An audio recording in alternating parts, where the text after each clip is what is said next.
Against Sweden. What a performance, Zlatan. What a performance. Look at this back pass, go through the whole Swedish defense, and who shows up? Mbappé. You thought it was a goal, but almost. And look at this beautiful ninja move from Michael Olise. If he would score there, Thierry said to me he would lead straight to New York and wait for us there until the final. But thank God he didn't score, because we need Thierry Henry in the studio. Without him, we don't have the art. But this would be the goal of the tournament. Ninja moves. Then we have the first France goal here. Look at the movement from Kylian. Bam, goal. This is beautiful. This is world class. With this combination, Olise, Dembélé, Mbappé. Mbappé goes, challenge, overstep, goes to the right, and that last touch opened the second far post to score. That is what world-class players do. And he's happy to see the Champs is back on the bench. And then Michael Olise once again in traffic, dishing an assist to Bradley Barcola. That's what you want from Bradley Barcola. He has a lot of chances in game. He doesn't often finish, but he did finish this one. And yes, you can celebrate. And that's my favorite assist right here. Michael will receive the ball, pretend he's looking on the right. Aye! Goes back on his left foot. This is another assist for Kylian Mbappé. Great run from Kylian, but what I like with Kylian there is how he kept the ball on his right foot to be able to have an angle here, to be able to bend it and finish. I mean, that duo is starting to be more than outstanding. We're going to talk more about it in just a second. Before we do that, chaps, hold your thoughts, because Katie Shanahan caught up with Aurélien Tchouameni afterwards. Aurélien, congratulations through to the round of 16. How good were France today? As usual, you know, we try to play at our level, to give everything defensively and offensively. We know what we're capable of as a team, and we just have to keep going and to keep improving. Yeah, if you keep playing like this, do you and the squad believe that the World Cup will be yours? Honestly, we don't really pay attention to it. Our focus remains on the next one, the next game against Paraguay. It's going to be a tough one, and we just have to stay focused on the next task. Talking of Paraguay, did you see them knock out Germany? For sure, we watched the game yesterday, and we know that it's going to be a tough game for us. They're a really good team. And So another fantastic day to be French. Thierry, let's talk about that performance. How do you begin to describe it? How would you put it into words? Great team effort. I think for me, I know I try to explain to people what we do off the ball is also important.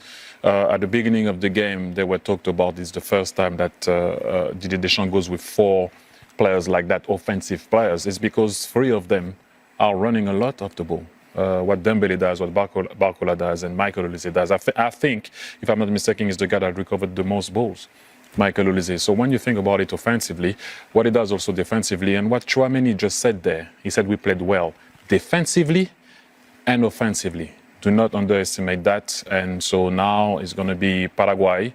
I've been there in '98. I know it's very different. You know about how difficult it is to play against Paraguay. We scored a very famous goal now from Laurent Blanc in what was the golden goal at the time. It doesn't really exist anymore. So it's going to be difficult. But what I like from this French team is how we are, because we are solid and the balance is right.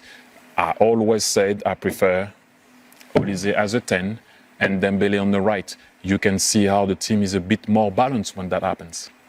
Zlatan, Paraguay obviously going to be watching videos, but so are the likes of Spain, Argentina, other big teams that feel that if they can do their thing, they'll get to the final to meet France. But how is anyone going to stop them, whether it's Paraguay or in Argentina?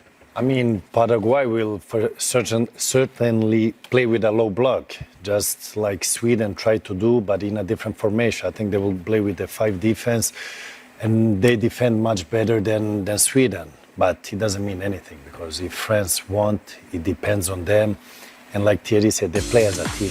When you have stars play as a team, it's difficult to beat them. And when we talk Spain, Argentina, if they will face France, they will play with their own identity and not adapt for France, because it's 2 giants playing against each other, and then gonna see who plays out who. But It's not easy, but what I like to say also, when you have strikers like this and you have a Olise that doesn't have an ego, that wants to score goals, is perfect for Dembele, that also doesn't have, but Mbappé is more of an ego, he wants to score. But when one of them doesn't have it, the combination is perfect. Zlatan, where is Michael Olise for you right now in terms of best in the world? Listen, if we take the gentlemen here, maybe have different names. Take the 5 best players in the world. 3 of them is in that attack. Dembele, Olise, Mbappé. Then we can take another 2. I'll let you guys choose. Haaland, Messi. You like Yamal, right? So. Yamal, sorry. Bravo, king of the jungle. Yeah, I like that. That's why we need Thierry in the studio, because I'm getting old. I'm forgetting things. But Yamal, Haaland, I would say, because Messi is in his own class. Sure. But 3 of top 5 is in this attack. And it's not easy to make that combination. We have an example when PSG had Mbappé, Messi, and Neymar. It was not working 100%. But these guys, they don't have this ego who will be the one. And they do also the job off the ball, which is more important than on the ball. Because on the ball, we know what they can do. They can decide the game by themselves, all of them. So it's scary. Alex, it feels like they've gone from one of the favourites to far and away the favourite, does it? No, they're the favorite. I mean, I think it would be surprising for them not to win this tournament. And yes, you could look at Argentina, maybe you can look at Spain, and then it's very difficult to find anybody that's going to compete. Even before this game, Graham Potter said they need to have the game of their lives. They need to have a perfect game to even compete with this French team. Obviously, they didn't have that. And I look at this French team and the depth that they have. And to your point, they do have ego, but in a good, healthy way. And I think Didier Deschamps deserves a tremendous amount of credit once again for being able to manage it and harness all of that ego and even have them play off of each other. And it almost seems like we're volleying back and forth between games. We didn't talk a whole lot about Dembele today, and yet we talked about Olise and we talked about Kylian Mbappé, and that could change game to game. They'll pick up the slack from the others. And then, if they do need to make changes, I mean, the bench, he looks down, and it's really, really expensive champagne problems to have for him. So it's a wonderful thing to see. You don't have to be French to be happy today or to enjoy today. We are incredibly privileged to be able to watch this team in the way that they play. And I'll finish it with this. In the past, French teams at different times have had dysfunction, that it's reared its ugly head. You don't see any of that right now. Again, I think it goes back to Didier Deschamps and what he has done. So from a technical perspective, from a mentality perspective, from a cultural perspective, what this team is, it is everything. We're going to hear from Graham Potter in just a second, the Swedish manager, but that man there on the screen, what makes him so good at his job, Thierry, Didier Deschamps? Winning. But how does he do it? He finds a way. We talked about.